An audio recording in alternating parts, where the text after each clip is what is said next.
Hello my dear friend, welcome to become new myself Avik Das. I am a business coach. আজকে বেশ কিছু সফল আর অসফল মানুষের টোটাল তাদের যে কাজের অ্যাক্টিভিটি সেগুলোকে না ডেলি অ্যাক্টিভিটিগুলোকে অ্যানালাইসিস করার পর আজকের খুব ইম্পর্টেন্ট ভিডিও আমি আপনার জন্য নিয়ে এসেছি। কোন কোন কারণের জন্য আমরা সফলতা পাই না, এরকম 5টা হ্যাবিট, ওটাকে আজকে আমি আপনার সামনে তুলে ধরবো। আমি একটা রিকোয়েস্ট করবো, আজকের টোটাল ভিডিওটাকে না খুব ভালো করে শোনার জন্য অ্যান্ড ফিল করার জন্য, মানে ভিতর থেকে ফিল করার কথা বলবো আজকে। কারণ ওই অভ্যাসগুলো আমাদের হয়তো চোখের সামনে রয়েছে, বাট আমরা ওটাকে আইডেন্টিফাই করতে পারি না। এরকম 5টা অভ্যাস নিয়ে আমি আজকে ডিসকাশন করব, যেগুলোকে আপনাকে আজকে থেকে না অ্যানালাইসিস করা শুরু করে দিতে হবে। নাম্বার 1 ফার্স্ট যেটা বলবো সেটা হচ্ছে মুড। মুড হচ্ছে এরকম একটা সাবজেক্ট যেই ব্যাপারটায় আমরা অলওয়েজ, বিশেষ করে তো বাঙালিরা অলওয়েজ খুব মুডি টাইপের হয়ে থাকে না। আমরা কি হয়, আমরা যখন আমাদের কাছে কোনো কাজ আসে তখন কি হয়, আমরা আমাদের মুড দিয়ে কাজটাকে বিচার করি। তার গুরুত্ব দিয়ে আমি কাজটাকে বিচার করি না। আমাদের মুড হলে কাজটাকে করলাম, মুড হলো না কাজটাকে করলাম না, বা মুড হলো পরে কাজটাকে করার, আমরা কাজটাকে পোস্টপন করে দিলাম পরের জন্য। বাট মাই ডিয়ার ফ্রেন্ড, যারা সফল মানুষ হয়ে থাকে না, তারা কিন্তু তাদের মুড ওয়াইজ কাজটাকে চুজ করে না, তারা কাজের ভ্যালু ওয়াইজ, গুরুত্ব ওয়াইজ তার মুডটাকে চেঞ্জ করে। আমাদের কি মুডটাকে না কন্ট্রোল করতে হবে, যেটাকে আমরা অনেক সময় কন্ট্রোল করতে পারি না। নাম্বার 2 সেকেন্ড যেটা বলবো সেটা হচ্ছে সেলফ ডাউট। সেলফ ডাউট হচ্ছে এরকম একটা মারাত্মক ঘটনা, যেই জিনিসটা বা মারাত্মক সাবজেক্ট আপনি বলতে পারেন, যেই সাবজেক্টটা আমাদের সঙ্গে অল টাইম ঘটে। আমরা কি হয়, আমরা সেলফ ডাউটের মধ্যে অল টাইম থাকি।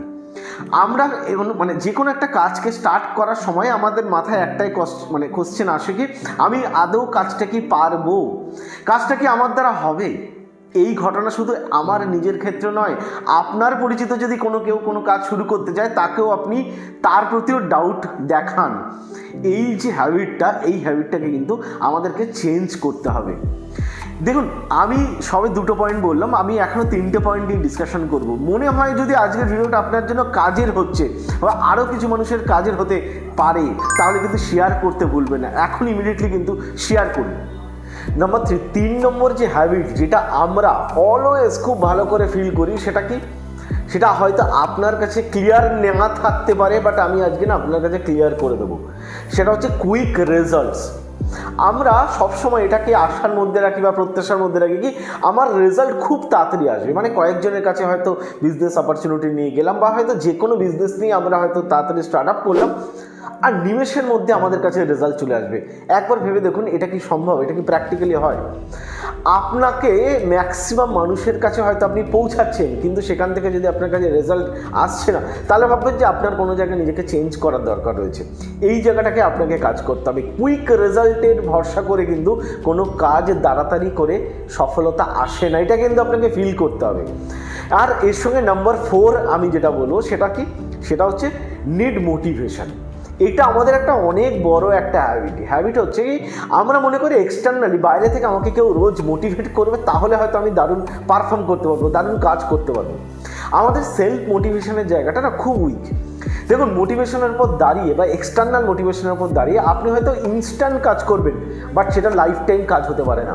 Life time achievement, life time কাজ বা বড় কোনো কিছুকে অ্যাচিভ করতে গেলে আপনার গোল যদি আপনাকে তাড়া করে না নিয়ে যায়, তাহলে কিন্তু শুধুমাত্র এক্সটার্নাল মোটিভেশন দিয়ে কিন্তু আপনি বড় কিছু করতে পারবেন না। তো এই 4টে পয়েন্ট মাথায় রাখতে হবে। নাম্বার 5 যেটা বলো মোস্ট ইম্পর্টেন্ট, সেটা হচ্ছে ফিয়ার।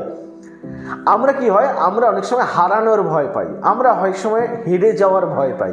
এই জায়গা থেকে আমাকে বেরিয়ে আসতে হবে, ফিয়ারটাকে কাটাতে হবে।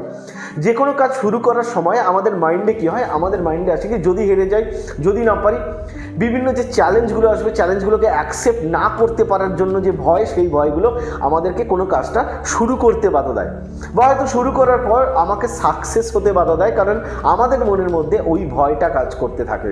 ওই ভয়টাকে আপনি মন থেকে সরিয়ে ফেলে নতুন করে শেখার চেষ্টা করুন। যদি আপনি শিখতে পারেন, তাহলে দেখবেন ওই ভয়টা না আপনার মন থেকে চলে যাচ্ছে।